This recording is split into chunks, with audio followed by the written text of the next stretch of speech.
Orde Baru diganti dengan Orde Reformasi. Peristiwa ini ditandai dengan turunnya Soeharto dari jabatan presiden pada tanggal. Nah, Orde Baru ini dimulai sekitar tahun 1966 sampai 1998. Nah, pada masa Orde Baru ini kepemimpinan berada di tangan Soeharto. Nah, peristiwa apa yang menandai turunnya Soeharto? Karena kan Soeharto ini berhasil memerintah sekitar 38 tahun pemerintahan Indonesia di bawah Soeharto. Kenapa kok dia tiba-tiba diturunkan atau dilengsarkan? Nah, berikut akan saya gambarkan tentang beberapa peristiwa penting menjelang turunnya Soeharto.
Nah, peristiwa-peristiwa yang terjadi menjelang lengsernya Soeharto yang pertama yaitu pada tanggal 5 Maret tahun 1998.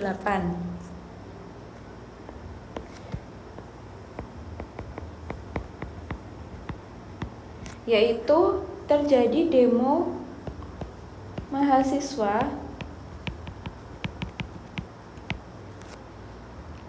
yang menuntut pertanggungjawaban presiden di sidang umum MPR.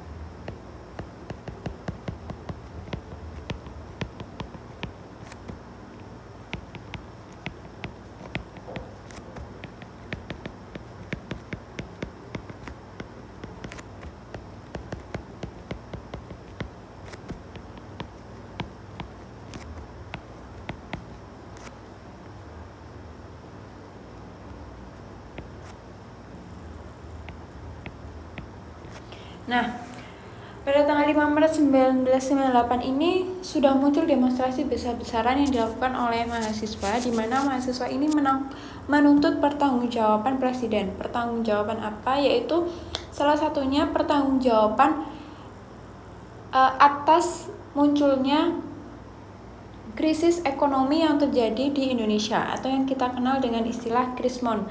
Jadi pada tahun 1997 sampai 1998 itu Indonesia dilanda krisis moneter di mana harga-harga barang menjadi naik. Hal ini diakibatkan oleh turunnya nilai mata uang Indonesia terhadap mata uang asing. Dan dampak yang besar yaitu dirasakan oleh para pengusaha di mana mereka harus mengalami kebangkrutan. Kemudian timeline yang kedua yaitu pada tanggal 11 Maret tahun 1998 di mana Soeharto dan B.J. Habibie disumpah menjadi presiden. Nah, di tengah-tengah kisruh yang terjadi di lingkungan atau di Indonesia, Soeharto dan B.J. Habibie ini disumpah menjadi presiden. Jadi kedua tokoh ini atau Soeharto berhasil menjabat sebagai Presiden Indonesia kembali pada tahun 1998.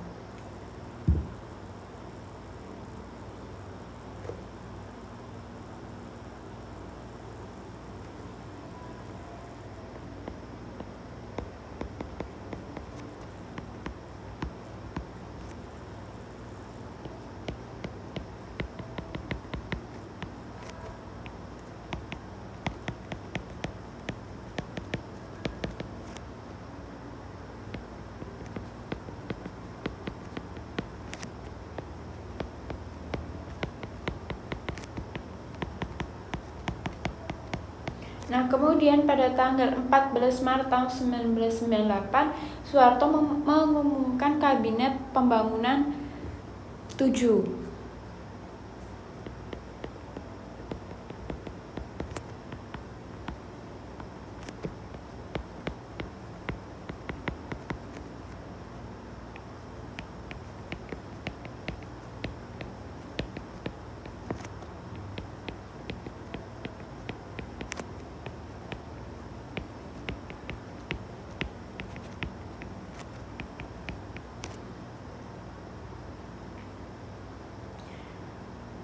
Tanggal 9 Mei tahun 1998, Soeharto menghadiri konferensi tingkat tinggi G15 di Kairo.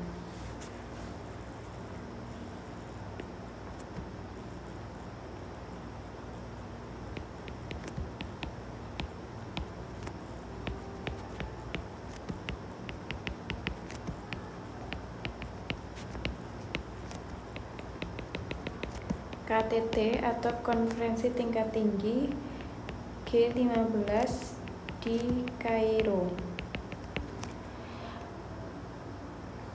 Nah, ketika Soeharto menghadiri KTT, kondisi di Indonesia ini semakin berkecamuk atau juga semakin rakyat ini menuntut pertanggungjawaban presiden. Puncak kemarahan mahasiswa ini terjadi setelah pada tanggal 12 Mei tahun 1998 terjadi penembakan 4 mahasiswa Trisakti. Nah, penembakan 4 mahasiswa Trisakti ini menimbulkan demo yang cukup besar di wilayah Indonesia karena mahasiswa beranggapan bahwa ini merupakan tindakan yang disengaja oleh pemerintah. Akhirnya pada tanggal 13 sampai 20 Mei terjadi kondisi yang begitu mencekam, demo dan penjarahan di berbagai wilayah di Indonesia.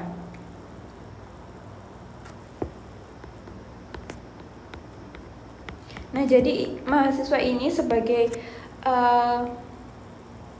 istilahnya organisasi yang menampung aspirasi rakyat, mereka ini akhirnya turun ke jalan juga karena adanya penembakan 4 mahasiswa Trisakti tadi.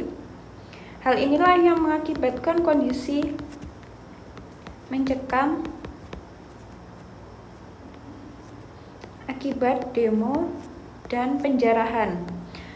Penjarahan ini dilakukan baik di supermarket ataupun toko-toko karena pada saat itu memang kondisi Indonesia sangat krisis moneter dan juga harga-harga barang ini naik.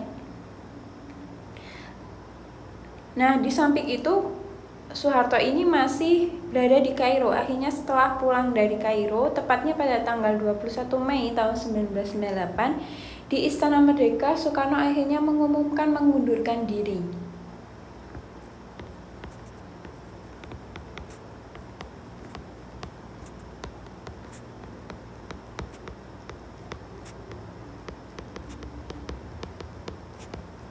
Soeharto